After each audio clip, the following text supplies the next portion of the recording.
Welcome to Sense and Sustainability, your podcast channel for sustainable procurement. We hope you like what you hear.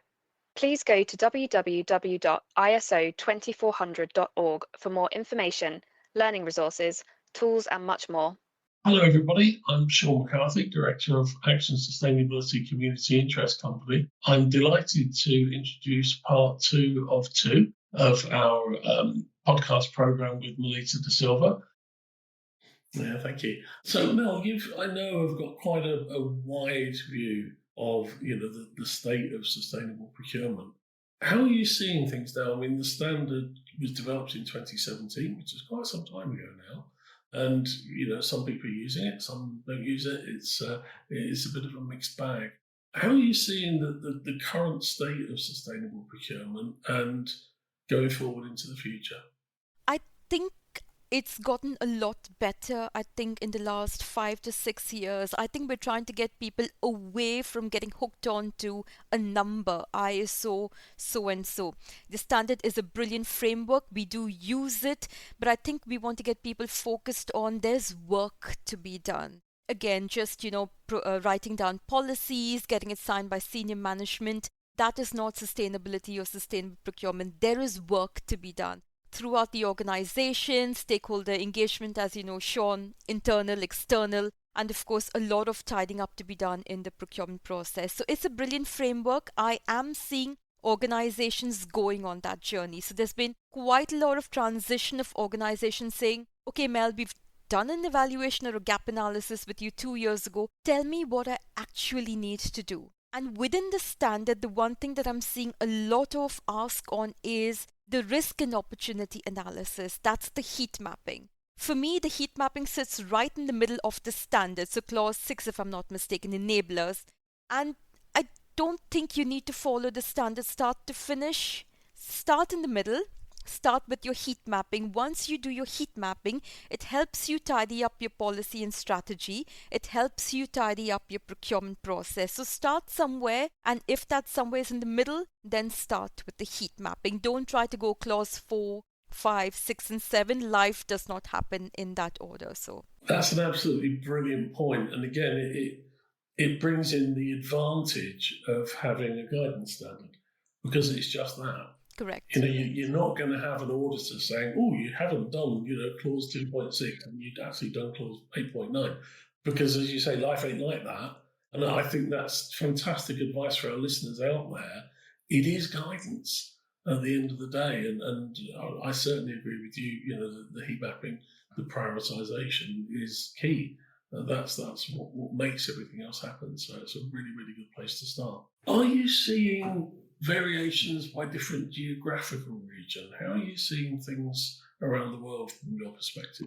In terms of the geographical region, and once again, we used to run courses globally via CIP, so Chartered Institute of Procurement and Supply, I see a lot of maturity perhaps in the Middle East, in Australia and New Zealand as well. UK, we are mature, we have this sort of standard, but I think we're still stuck on, let me write a policy, I'll think about implementation in another lifetime. What I see in the Middle East or the Australia, New Zealand, or even within India, for example, is they want to implement and then we'll figure out, let's write the policy later. I think that's a really good way of doing things because today, if you implement something, you can probably open ChatGPT and it might write your policy. You can probably dictate to it. So don't get stuck on, let me figure out the paragraphs of a policy. Start implementing where you can. You can probably do a couple of things simultaneously. So upskill your supply chain while someone is conducting a heat mapping exercise. Tidy up your contract clauses. So there's no particular order in which you do sustainable procurement. Start somewhere. But yes, across geographies, I think I see a lot more maturity probably in the South Asian subcontinent, Australia and New Zealand, and the Middle East as well. UK is slowly coming to us at maturity as we see organizations going on the full journey as well. So not just writing policies now. Yeah. So tell me more about the Middle East, because I guess the normal perception of the Middle East is, a lot of conspicuous consumption, oil money, and probably not the best attitude towards human rights in some cases. So it sounds to me like you're seeing a lot more maturity in the Middle East maybe than people might perceive. So tell me more. Correct.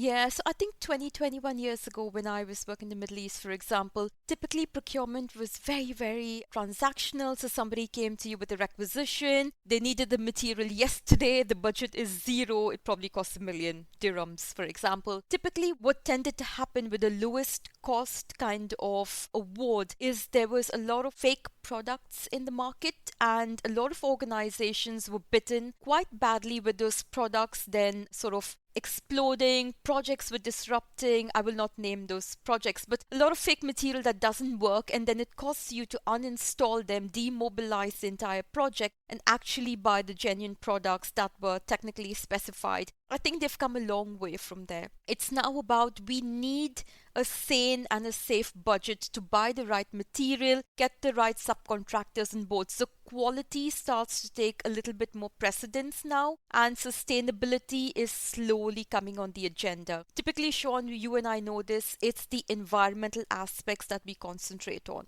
That is not wrong. Sometimes a social angle like human rights, child labor, modern slavery gets left behind. But I'm slowly but surely starting to see organizations across geographies think about that as well. It may be because they may have had some reputational risk, or it may be that they are thinking about, the ILO, for example, or we've got the Modern Slavery Act. But yes, slowly but surely, those geographies are starting to mature on sustainability.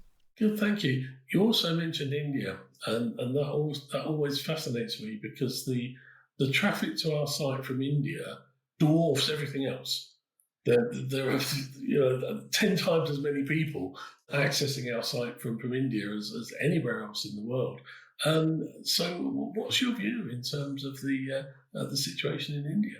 Yeah, it's a different situation. I think a lot of the mindset around India, because we think of it as a developing country, but if you look at it from internally, we do have a lot of technological solutions, but a lot of the community are already engaging in sustainable solutions. I think we're not good at screaming and shouting about it, but also you'll see a lot of pockets of good practice. They may not necessarily be tied together. There is a lot of legislation in India now as well around sustainability. They may have far off or further off targets as opposed to the rest of the nations, maybe when it comes to net zero. But they are slowly and surely going on that journey. Two organizations I'll shout about is one is a bank, so the Yes Bank are doing quite a lot in the financial sector around sustainability. Another organization is a gas company called Bharat Petroleum. Again, it's a petroleum organization, so that is controversial in its own right. But today, if you look at their ESG strategy, they are making leaps and bounds and strides in terms of their ESG journey. So slowly and surely, organizations are starting to think about their investment,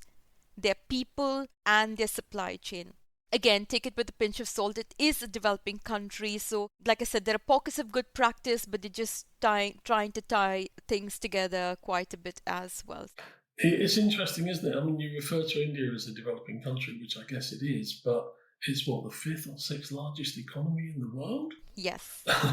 So I know there's a dichotomy there in terms of some of the social conditions in India, but it's really refreshing to hear that these sustainability issues are being taken seriously. There is legislation, and indeed, there's some very large and very sophisticated companies operating in India that are doing good things.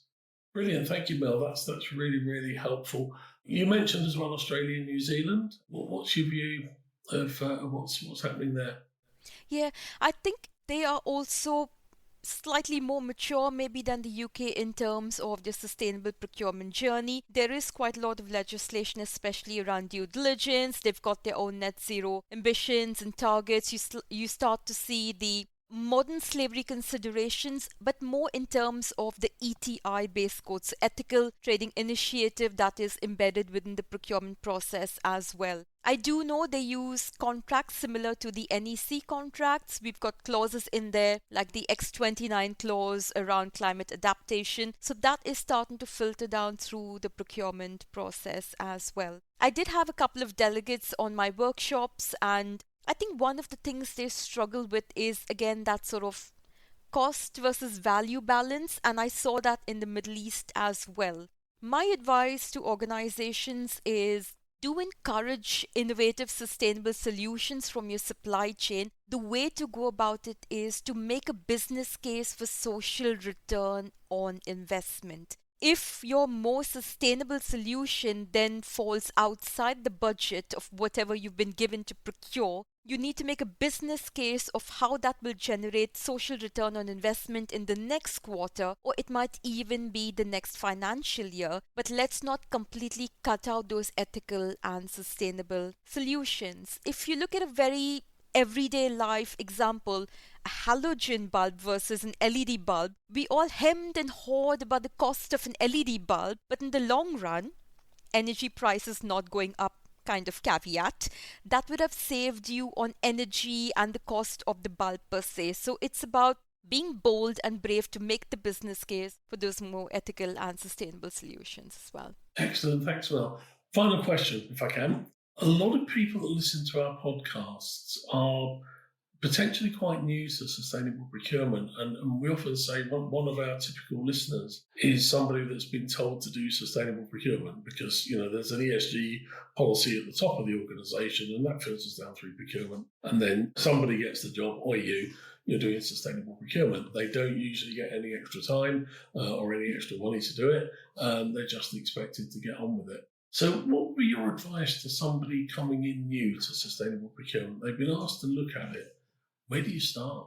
Okay, now this depends on the sort of maturity of the organization itself. If your organization is brand new on their sustainable procurement journey, the one thing I'd say to you is to understand that they are trying to embed their sustainability requirements into procurement. So go back, understand your corporate or your project or your joint venture sustainability requirements, because you've been tasked to embed that into the procurement process in a golden thread way. If your organization is somewhere on that mature to advanced level and you've been tasked to go on that sustainable procurement journey for the sort of first time, start with the heat mapping, because that is quite an eye-opener for your sustainability risks and opportunities in different categories of spend, for different suppliers within those tenders and categories of spend. So it depends on the maturity of the organization, what work has been done by those departments already. So there's a couple of points you can start at.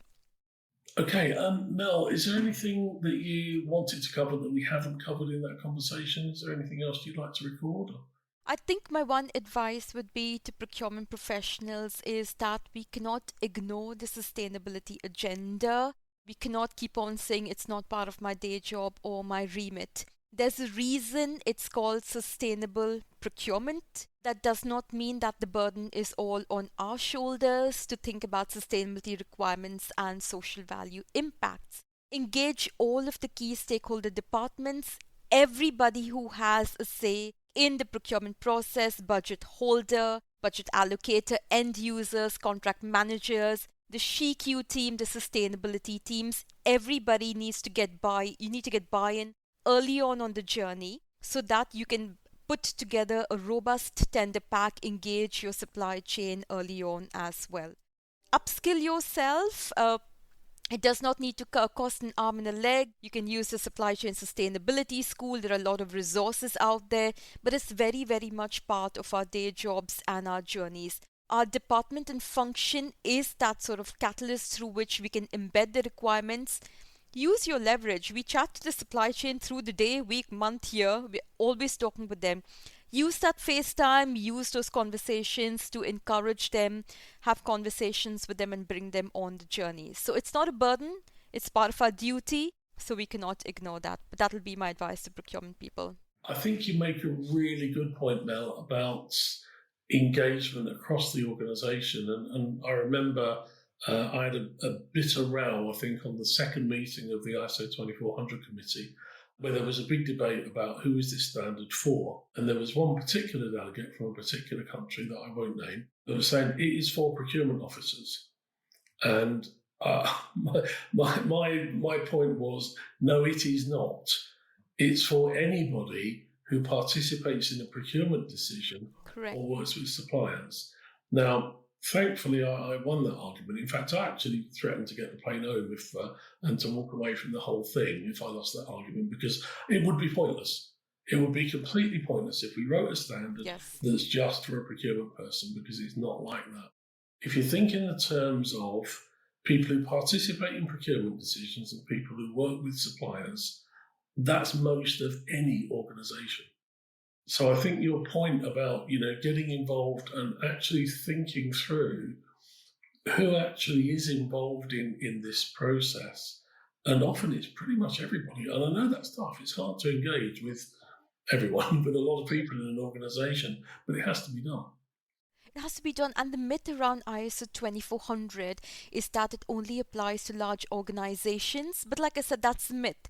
Irrespective of the size of your organization, the locality, the industry, or the sector. Like I said, we work with Imperial College, we work with governments, we work with banks that are equivalent to the World Bank, we work with Burger King, train operating companies, the NHS on the medical side and the construction side, dozens, if not thousands, of local authorities around the world and locally as well. By using the ISO 2400 standard, they've successfully embedded the sustainability criteria, and not just embedded, they have social value impacts and outcomes from the supply chain, so it's applicable.